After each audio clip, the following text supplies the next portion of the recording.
All right, Congressman Good of Virginia is back with us now. Nice to see you, sir. We appreciate it. You said a growing number of Republicans, and since we talked last night, that has proved prophetic. Now an additional 15 on this. What's your plan?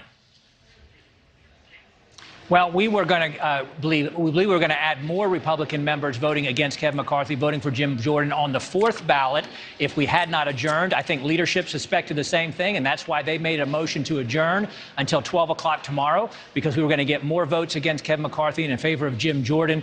And it's going to become increasingly clear that Kevin McCarthy doesn't have the votes to get to 218. He's not the right person to lead us in the new Congress. He's not the right person to fight against the radical Democrat agenda. You know, the next thing, Leland, on the horizon for us, because we gave up all of our spending leverage with this omnibus $1.7 trillion spending bill that McConnell and the Republicans, primarily in the Senate, but some in the House, also passed. We don't have spending leverage until the debt ceiling situation comes up probably mid-year, and we better have a speaker who will have true courage and be willing to fight. You think this could go on until mid-year? I'm sorry? You think this could go on until mid-year? No, what I'm saying is Okay.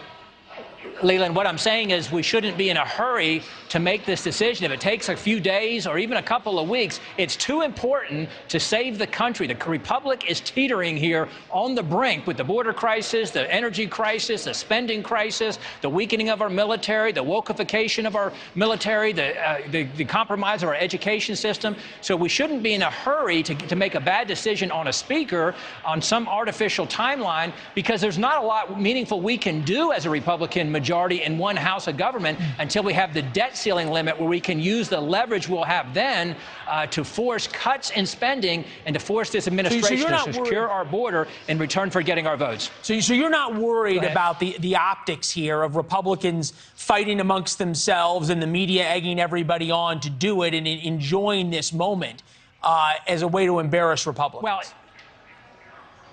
Well, you know, it may be a little uncomfortable for folks to go through this process, but you know what? The congressional patient is sick.